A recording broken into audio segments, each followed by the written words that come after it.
পীর বাংলাদেশে অনেক পীর আছে, অনেক বুজুর্গ আছে। আমরা আজকে একটা পীরের গল্প শুনবো, তিনি কিভাবে পীর হইলেন এবং তার শত শত হাজার হাজার মুরিদ কিভাবে সেখানে মুরিদ হইলেন। আল্লামা দেলোয়ার হোসেন সাইদি, আল্লামা দেলোয়ার হোসেন সাইদির কাছ থেকে আমি গল্পটা শুনেছি। একজন বাবা, একজন গরিব, সে বেশি ধনী ব্যক্তি না, মোটামুটি দিন আনে দিন খায়। তার একটি গাধা আছে, সে ওই গাধাকে নিয়েই কাজকর্ম করে থাকেন। টুকটাক কিছু খাবার দাবার বিভিন্ন জায়গা থেকে সংগ্রহ করে ওই গাধার পিঠে চড়েই সেটাকে হাটে নিয়ে যায়, বাজারে নিয়ে যায়, বিভিন্ন জায়গায় নিয়ে বিক্রি টিক্রি করে। তো ওই গাধার মাধ্যমে তার সংসারটা মোটামুটি আরামে আসে চলতেছে। গাধা হঠাৎ করে একদিন কি হইল, মারা গেল। এখন তো এই লোকটা টেনশনে পড়ে গেল, আয় হা, এখন আমি কি করি। সে তো গাধাকে নিয়ে অনেক কান্নাকাটি, চিন্তা, টেনশন, আর তো এখন কি করা যায়। এই গাধাই একমাত্র সম্বল। এখন সেও চলে গেল, তাহলে ভদ্রলোক এখন চলবে কিভাবে, তার দিন কিভাবে চলে, সংসার কিভাবে চলে। এখন গাধাকে সে করবেটা কি, মৃত গাধা, এটাকে তো সে কোনো খালে বিলে ফালাইয়া দেওয়া সম্ভব না। তো তার বাড়ি ছিল রাস্তার পাশে তার ছোট্ট একটি কুঁড়ে ঘর। তখন সে কি করলো, তার কুঁড়ে ঘরের সামনেই তার তো একটুখানি জমি, ওই জমির ভিতরেই সে গাধাটাকে কবর দিল।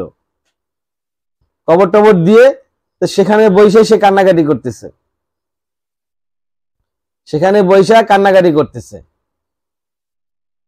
এই রাস্তা দিয়ে আবার মানুষ হাটে যায়, বাজারে যাওয়ার রাস্তা।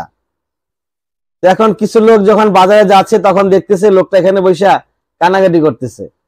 ফেরত যাওয়ার সময় দেখে একই অবস্থা, লোকটা এখানে বসে কান্নাকাটি করতেছে।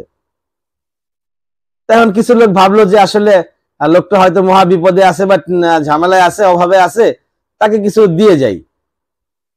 কেউ তাকে 2টা পেঁয়াজ দিয়ে গেল, কেউ 2টা বেগুন দিয়ে গেল, কেউ 2টা আলু দিয়ে গেল, কেউ 2টা টাকা দিয়ে গেল, একটা মরিচ, এভাবে এক একজনে এক এক জিনিস তাকে দিয়ে গেল। যেই যায় সেই এখন দিচ্ছে, দেখে যেহেতু লোকটা কাঁদতেছে এবং লোকেরা এখন যারা আসছে তারা দেখতেছে যে এখানে কিছু দেওয়া আছে, তার মানে দান সদকা করার জায়গা এটা। তো সবাই একটু একটু টুকটাক করে দান সদকা করতেছে। সন্ধ্যা হয়ে গেল, লোকটা এতক্ষণ তো চোখ মুখ বন্ধ করে কান্নাকাটির মধ্যে ব্যস্ত ছিল। সন্ধ্যা হয়ে গেল, চোখ খুলে দেখলো, বাহ, চমৎকার ব্যবসা। তার এখানে মোটামুটি ভালো জিনিস জমছে। যে গাধা মরে গেছে তাতে কি হয়েছে, তার চেয়ে বেশি ইনকাম এখানে পাওয়া গেল। তখন সে কি করলো, ওই জায়গাটাকে একটু পাকা পুকা করে সুন্দর করে একটা লাল কাপড় বিছায়া ওটার উপর ঢাকা দিয়া, বাহ, সেখানে বসে আরামসে কান্নাকাটি করতেছে। আর এই যেই যাচ্ছে সেই তাকে দিচ্ছে, যাচ্ছে আর দিচ্ছে। এভাবে তার তো মোটামুটি পয়সা ভালোই জমে গেল। তখন সে বিল্ডিং টিল্ডিং বানাইয়া একবারে স্পেশাল করে এটার মাজার বানায় ফেললো। এখন তো তার মুরিদের অভাব নাই, হাজার হাজার মুরিদ আসলেই পোটলা নিয়ে আসে, মুরিদ আসলেই প্যাকেট নিয়ে আসে। বিশাল বড় আউলিয়ার মাজার হয়ে গেল। নাম দিল কি, হযরত গেদা শাহ রহিমাহুল্লাহ। বড় মাজার বানায় নাম দিল হযরত গেদা শাহ রহিমাহুল্লাহ। এখন এই যে গেদা শাহ রহিমাহুল্লাহ মাজারের যিনি মালিক, তার আবার একটা ওস্তাদ আছে পীর, সেও পীর। তো সেই পীরের কাছে খবর গেল যে হুজুর, আপনি কি পীরগিরি করতেছেন, আপনার ব্যবসা তো ভালো না। আপনার যে শিষ্য ওই যে কদম আলী, তার তো সে ওখানে তো বিশাল বড় ব্যবসা, সে তো বিশাল বড় মাজার বানায় ফেলছে। হ্যাঁ, বলো কি, দেখি খবর নিয়া। তখন এই শিষ্যের কাছে খবর নিতে আসলো, কি ব্যাপার কদম আলী, তুমি এই যে এত বড় মাজার, এটা কি, ঘটনাটা কি? তখন কদম আলী বলল যে হুজুর, আপনাকে তো না বললেই নয়, আপনি আমার ওস্তাদ, আপনি আমার গুরু, আপনার কাছে সারা জীবন শিক্ষা গ্রহণ করেছি, কারণ আপনাকে তো বলতেই হবে। আপনি আবার কাউকে বলে দিয়েন না। সেটা হচ্ছে যে আপনি আমাকে যেই গাধাটা উপহার দিয়েছিলেন, সেই গাধাটা মারা গেল। মারা যাওয়ার পরে তাকে কবর দিয়ে এই কাহিনী, সব কাহিনী তাকে বলল। তো উস্তাদ বলল যে শিষ্য, টেনশন করো না, তুমি চালায়া যাও। তুমি যে বড় মাজার বানাইছো, এই মাজার ধ্বংস করো না, মাজার চালায়া যাও। আমার মাজারে গল্প শুনবা? আমার মাজারে ওখানে কে ঘুমাইয়া আছে? আমার মাজারের ওখানে ঘুমাইয়া আছে তোমার মাজারে যিনি ঘুমাইছে তার মা, অর্থাৎ তোমার ওই গাধার মা আমার ওখানে ঘুমাইয়া আছে। তোমার এটাও গেদা, আমার এটাও গেদা। তাইলে এই যে গেদায় গেদায় মাজার, আমাদের বাংলাদেশে এরকম হাজার হাজার মাজার আছে যেই মাজারের কোনো নাম নাই।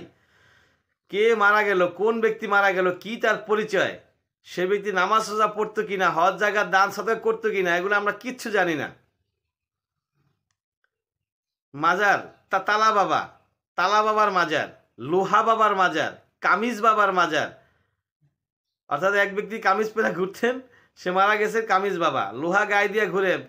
চিটং গেলে দেখবেন যে 2 টন কি বলে সমস্ত শরীর, মন কত মন হবে আল্লাহ মাহবুদ জানে, সমস্ত শরীর সে লোহার শিকল দিয়ে আটকায় থিয়ে সে ঘুরতেছে, সে লোহা বাবা। সে মারা যাবে, ওখানে মাজার হবে লোহা বাবার মাজার। এক লোক দেখবেন আপনি রাস্তায় ঘুরতেছেন, ভদ্রলোক পুরুষ মানুষ, সে মহিলাদের পোশাক পরে, যেটা ইসলাম নিষিদ্ধ করছেন, ওই ধরনের পোশাক পরে সে রাস্তায় ঘুরে, তাকে সবাই কামিজ বাবা বলে ডাকে। এবং সে যেখানে বিশ্রাম করে সেই গাছের উপরে লাল পতাকা পতাকা লাগায় রাখছে, মানে অটোমেটিক এখন থেকেই নামকরণ কামিজ বাবা, মানে মাজার হয়ে গেছে। এগুলোর উদ্দেশ্য কি? উদ্দেশ্য হইলো মাজার না হইলে তো সিদ্ধি মিদ্দি খাওয়া যায় না। ওখানে বৈশা 10 জনে বসে আড্ডা দিবে, কিছু আসর মাসর বসবে, 2 নম্বরে চলবে, উল্টাপাল্টা পয়সা আসবে। মাজার না হইলে এগুলো করা যাবে? করা যাবে না। সেই জন্য চক্রান্ত কইরা, বাটপারি কইরা, চিটারি করে এই ধরনের মাজার তৈরি করা হয়। এগুলা থেকে আপনারা অবশ্যই দূরে থাকবেন। ওয়া আখির দাওয়ানা আলহামদুলিল্লাহি রাব্বিল আলামিন।